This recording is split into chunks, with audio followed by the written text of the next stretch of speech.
Would you like to know more? Hey, Malcolm. Hello, Simone. We have such an exciting topic today. Yes, indeed. Can our civilization collapse?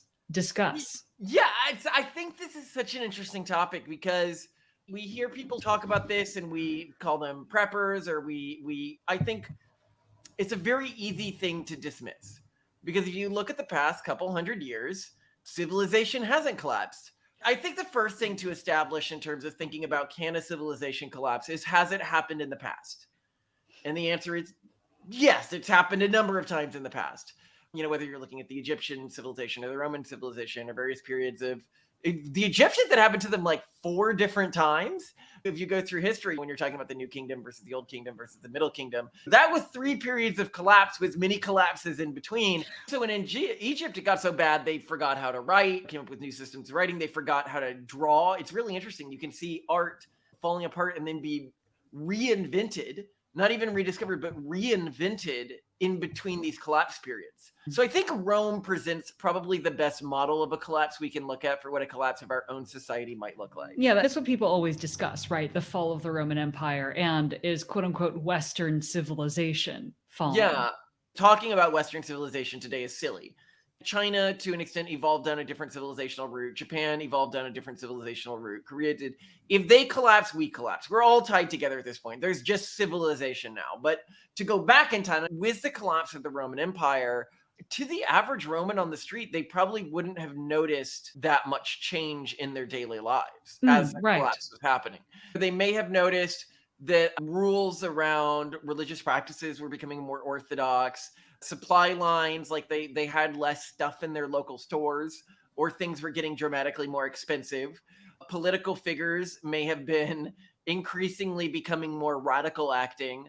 But from their perspective, and I'm talking about like in the Western Roman Empire, so let's say someone in Spain, not that much would have changed from their day-to-day life. And also keep in mind, with the collapse of Rome, you had the Western Roman Empire collapse long before the Eastern Roman Empire did, the Byzantine Empire. And so there's this idea that collapse means everywhere all at once goes road warrior, right? Because that's what we see in media. Yeah.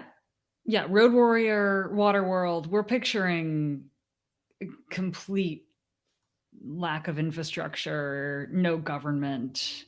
But you're saying that's not what civilizational collapse is. What I'm hearing from you is you're saying it's poor services. What exactly is it? Be a little more specific here. It's a collapse of supply networks. Okay. It's a collapse of an economic system. The biggest thing that's associated with civilizational collapse is economic system collapse. To the extent that once you have a collapse of an economic system, then you begin to have a collapse of a geopolitical order. And presumably, this is some kind of irreversible collapse, because otherwise you could define the pandemic as a temporary civilizational Well, no, collapse. what you have to ask is, what does it look like when is what we saw in the pandemic part of what you see during a civilizational collapse? Yes, no, for sure. So I guess you could say that what many people experienced during the pandemic is what civilizational collapse would feel like. You can't get some products that you really want to get. You can't go to work, or you don't have a job, or people aren't letting you work. Or traveling becomes more dangerous. That's a really big thing within civilizational collapse. Mobility in general. Mobility. And one thing to remember is that culture often doesn't completely go away. It just becomes a lot less aggressive in terms of change. So what you see is culture become dramatically more conservative for often a period of like 100, 200 years. And before that, often culture is much more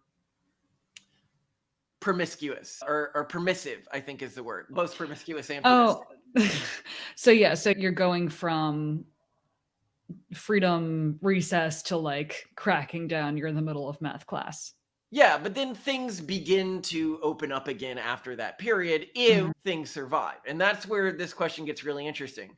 So the first big point I'd make about civilizational collapse for a lot of people when they think about the existing world civilization is there's this belief that we have been on a consistent trajectory for the past 300 years or so, and we're not in the middle of any really big experiments at the moment, like at the economic or geopolitical level.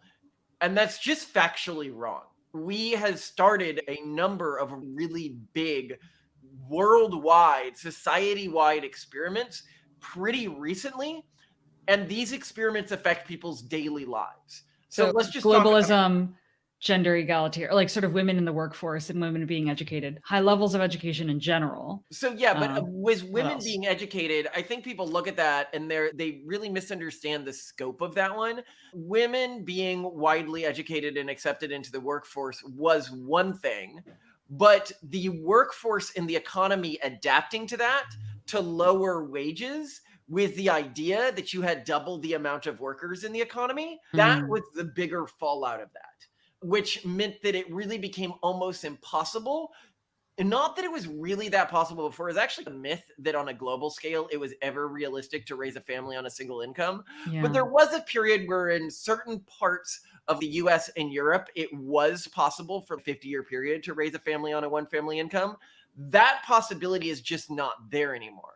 So I think a lot of people, they're like, oh, you could have women, like you actually see pushes for this now. Oh, you could have women not be educated and that would solve the problem, or women not work. But as long as some countries are engaging in women working, that doesn't really work. Then you're just choosing to be desperately poor, is really what's going on when you make that change at a society wide level. Yes, some people can be wealthy enough to make that decision, but we're past doing that anymore. You see a similar thing with something like student debt, right? So student debt is something that I think affects a lot of people's daily lives. It's a big thing when people are like, what is your biggest stressor in your daily life? A lot of people say student debt. So in 1995 in the United States, there was nationally 200 million in student debt. Right now, there is $1.76 trillion in student debt. Holy smokes. So that's just like new. Like if you're looking at like 2000 versus where we are with student debt today, it's not the same kind of a game. It's the same thing with national debt. National debt, like really big amounts of national debt, didn't really begin until the 70s. And then it began to distribute around the world. But then you also have the same thing with the fractional reserve banking system, where if you want to hear people like the pontificate on that, or currency not backed by anything, that's a fairly new concept. And a lot of these are associated with conspiracy theorists because I think a lot of the times when people started these experiments, people initially went out and said, oh, this will lead to immediate collapse. And people started saying that for 10, 20 years afterwards. But the reality is, if you look at Rome, if you look at the decisions that precipitated the collapse, those decisions happened about a lifetime before the collapse. And that's how civilizational collapses often work. But the larger point here being, we're in the middle of a big experiment.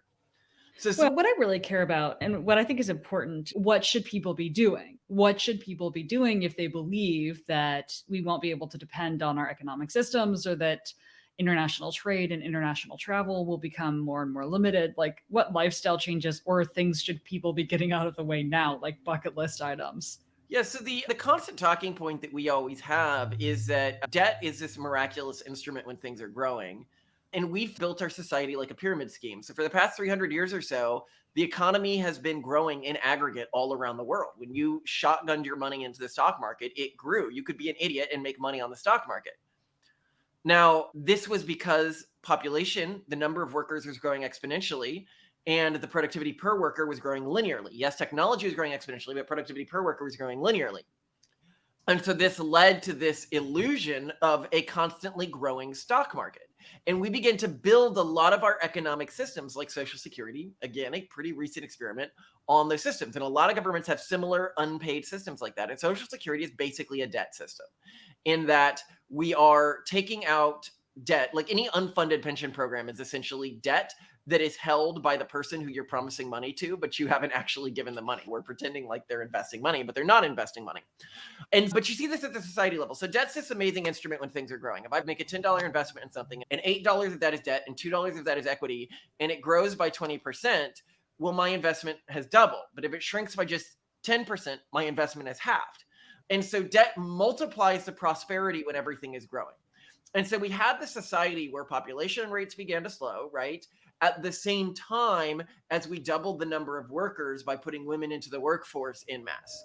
And so as population rates were slowing, we had an increasing adoption of women into the workforce, which hid this massive decrease in the worker supply. But now that clock's beginning to become due. And one of the things I note is that if you say that America's fertility rate will fall the same rate it did over the past 10 years, continuing into the future, and there's one generation every 30 years, that means for every 100 Americans today, there will be, I think, 3.4 great-grandchildren. Now, of course, we'll probably see some dieback in terms of population fall, but no one has really handled that problem yet. So what this means is you're going to see a collapse of the basic infrastructure of our economic system. Now, what this looks like, to Simone's question, is a lot like Detroit. I would say Detroit is just a very good picture of what a system looks like when it's collapsing. Because a lot of people, they hear things like, oh, housing prices are going to decrease. And it's great when a housing price decreases 10, 20%. It's really bad when a housing price is always decreasing and everybody knows it always decreases, because then there's no reason to invest in it. And houses go to $1. And houses actually cost a lot to upkeep. So you end up with this endless urban blight. Actually, this is a question I want to ask you. How would you prepare for that, Simone? One is it sounds, and this is not news to anyone, but don't depend on a pension plan or social security. Even if, for example, you work for a teachers union or something, like it looks not great in terms of you depending on that. In terms of investing on the stock market for the next 10 years, at least demographic collapse itself isn't going to be driving that. In fact, AI may cause really high increases, right? But aside from that, my intuition is enjoy a really broad range of products while you can. Enjoy very inexpensive electronics while you can. It's hard for me to think that there's, in the face of civilizational collapse, considering how slow it goes, that there's even There that much isn't that much you can do. But also it doesn't sound like we're going to get hit that hard as long as. Oh no, it's going to be bad. Okay, so how is our life? Is how bad things were for the average American just 85 years ago, just 150 years ago. Okay, so what's going to get bad? Walk me through it. Just the amounts of poverty are going to be astronomical. Just like we're going to be impoverished. Other people are. Who's going to be impoverished? Society, everyone. And I think that's the thing that's difficult for people to think about. What does it look like for just rates of poverty to be about 80 to 90% higher than they are today? But what does it look like if you're living in America today, for America to have the same lifestyle that you experience when you go to a developing country? So people won't have jobs. That's what you're saying. Is they'll have jobs, they just won't pay very much. The government services won't do very much. There'll be much more corruption at all levels. It'll just be much more like a developing country. And America's going to be more isolated from this than any other country in the world. As globalism begins to collapse, America is actually the #1 beneficiary of this. It's just a lot poorer. Yeah, like when you read Peter Zeihan's The End of the World is Just the Beginning, the punchline to it is North America is actually looking pretty good in this scenario. I mean, we will, per his perception of civilizational collapse, be more isolated. We'll have to depend on domestic production. We won't have imported. America looks well vis-a-vis other countries. It's still dramatically poorer. Yeah. And I think that this is one of those things where people are like, oh no, I'm struggling today. And it's like, no. I mean, like, food scarcity is a major thing for like 50% of countries' populations that we think of as developed today. And like actual food shortages. Actual food shortages.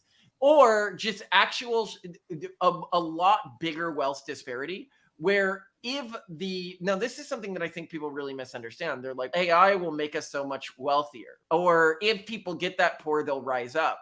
And our company did a lot of work in Venezuela. So we really saw things continuing to get worse constantly.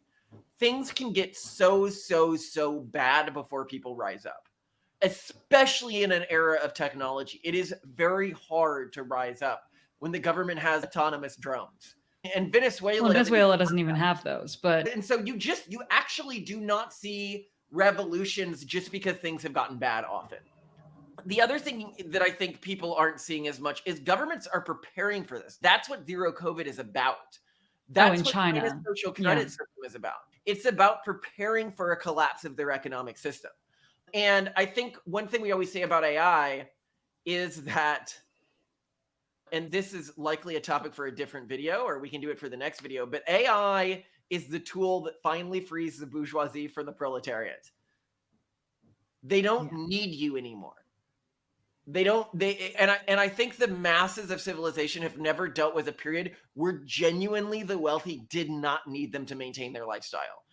And I think that they have this overestimation of how much the wealthy actually care about them when push comes to shove, when they may need to sacrifice a portion of their lifestyle.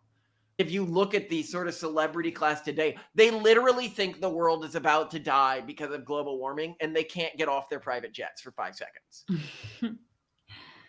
Yeah. Okay. So then the takeaway from this is What are you doing? Yeah. one, I think we're raising our children to be independent, to be both highly technophilic and resourceful online and with tech, but also highly resourceful and independent offline. Like we want to teach them basic agricultural building, fixing, and survival skills, and not just here's how to survive online and here's how to get a job. But if there is no economy to participate in, how also can you thrive? So that's Yep. one thing.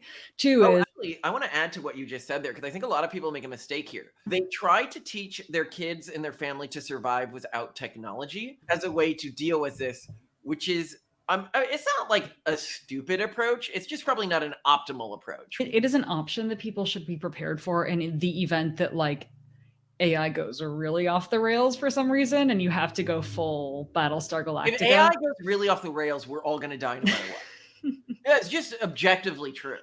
So, what we're going to deal with is a period of increased hardship, but we will still have access to technology. When you are thinking of farming, what you need to be thinking about is how do I farm with technology that my family can maintain and build themselves? How do I keep the local tractors running? How do I having technology that you can work on yourself? That's what's really important. The thing that you won't have access to is semiconductors. So technology that you can build with fewer semiconductors or you can build with recycled semiconductors is technology you will continue to have access to. The Yeah. technology that's most likely going to become scarce is advanced semiconductor technology. Yeah.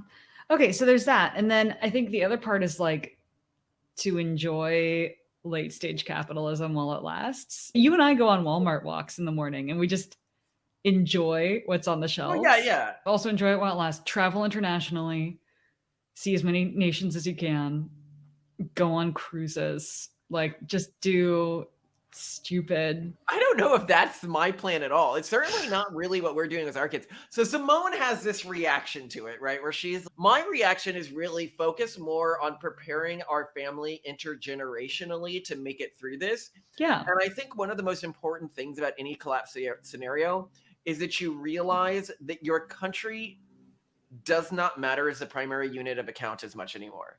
When Rome collapses, you need to focus on your family networks. You need to focus on the people who are ideologically similar to you, who are your cultural allies moving into the future, and understand that just by investing in the stability of the nation state, you aren't necessarily investing in your own family's future in the same way you are during a period of enormous growth. So build your techno fiefdom, build your tribe, build your support People tell network. us, what does it look like as our economic system begins to falter? It's about relying on personal relationships and about building and investing in those personal relationships at the intergenerational level. A personal relationship isn't really that important if the person doesn't have kids or a strong family culture. But it is really important for other families that do have kids and do hope to survive into the future, because when you're building those networks, those provide you with, I think, the beginnings of the foundation of the next economy and hopefully the next great civilization. Yeah, which is exciting, right? So what you're focused on is, oh, if civilization is collapsing, this is an opportunity. I can get in on the ground level here. Yeah, I'm getting in on the ground level of the next civilization. That's what I'm interested in. We need the next civilization to be one that doesn't collapse, because we can do that. We can build a never-ending renaissance. But here I am, I'm like, oh, enjoy it lasts. And you're like, yeah, you're like, no, ooh, lollipops. You're thinking like a looter. Smash the windows, grab what you can. Can't we just say yes to all the things? Enjoy it while it lasts, build the next one, I think that's maximum fun. Well, And I just think one thing we need to remember is as it becomes clear to people who have overly invested in the existing system and expected it to care for them, like people who overinvested in the expectation of Social Security, overinvested in the expectation of social stability, and have become this priest class in our society that don't really produce anymore, but expect some level of social status, they are going to become angry and vengeful.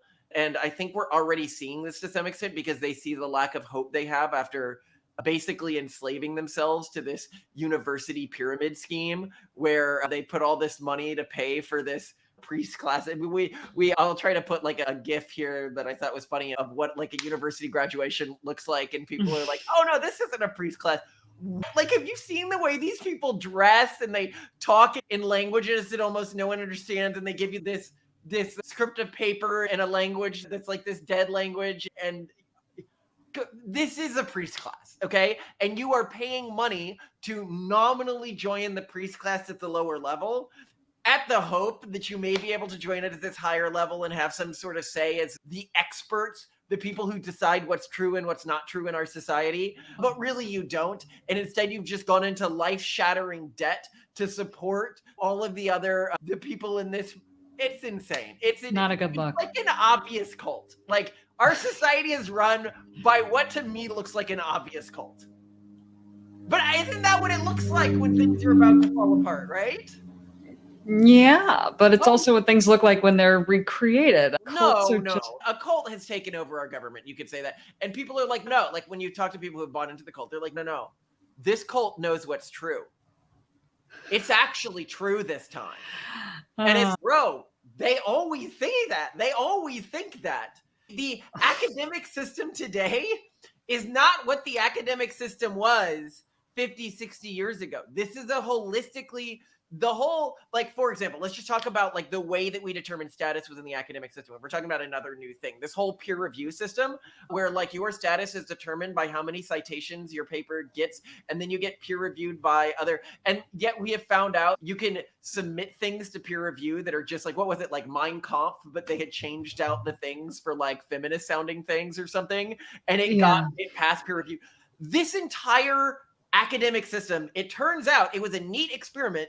We've only tried it for about one human lifetime, and it's already failing us, okay?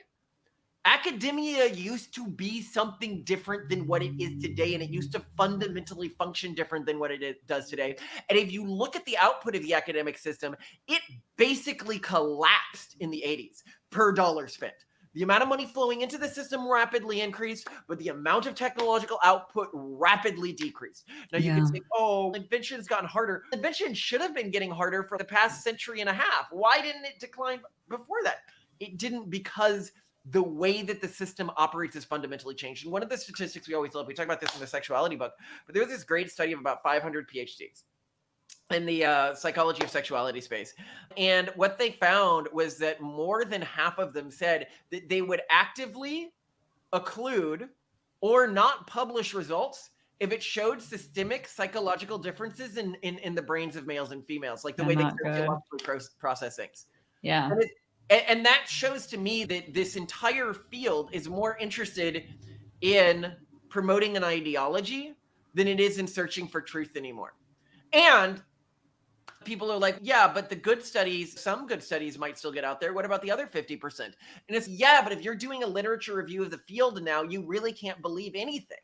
Because what that means is if you're trying to find, is the truth some number between 1 and 10, and you know that 50% of studies that above number 5 won't be published, then and it turned out the real truth was actually only number 6, you had to adjust for that in trying to determine what's true. So you end up determining 7 or 8. And it's created this world where it is very hard to use what's coming out of academic fields to determine what's true outside of the few very hard sciences that are untouched by this. But the sciences, I think, that often matter most to how we interact with our daily lives, like psychology and stuff like that, and you have this huge replication crisis where 50% of studies can't be replicated. So I'm just pointing out that I think when you have bought into the system, what you don't realize is how much of the system doesn't work the way people are saying it works, and how much it mirrors what historically we would have called a cult. And I guess one thing that we haven't even talked about, and now you're alluding to it, is maybe we've been seeing the signs of civilizational collapse for A while. 30 years, Yeah. starting with academia starting to crumble. Now you're seeing mental health skyrocketing, fertility is plummeting. There are issues with pollution. Lifespans are beginning to get shorter. Yeah, obesity is becoming a huge problem. Like people's endocrine systems seem to be totally screwed up. Yeah, there's a lot that seems to be really not working. But it's important to not approach this like a doomer. And by that, what I mean is I think apocalypticism is very tempting, right? There's this tendency to want to just be an apocalypticist about things, to say everything will definitely end within X time period, where I think the real approach to environmentalism is, yes, there is a mass die-off of species. Yes, ecologies are going to adapt to that. Yes, the world will get hotter. It will be harder for us on a massive scale, potentially. But no, it's not going to kill us all. And it's the same thing when we talk about civilization collapse. It's not going to be Road Warrior. It's going to be the worst of Detroit, but without a rest of the world to bail us out. It's going to be like living in a developing country today. It's not going to be the end of humanity, except and unless, because this time, you had the fall of the Roman Empire and stuff like that. They didn't have nukes back then. And that's something we have to watch out for. Yeah, that's scary. You know what I really want to talk about in the next one is how AI changes the economy. Let's do it. And what that means for the division of classes in our society. That'll be fun to talk about, but I liked talking about this with you too. Even when it's the end of the world. It's so fun talking with you, Malcolm. I love you a lot. You're a goof. At least we'll have each other. And the family. And that's the thing. You build durable networks, durable social networks, and the most durable social network you have. Yeah. You do it well if you're not a terrible person. I'm not gonna even if you are. Podcast. Aren't we proof? Your family. All right. I'll catch you on the flip side, Malcolm. Catch you on the flip side.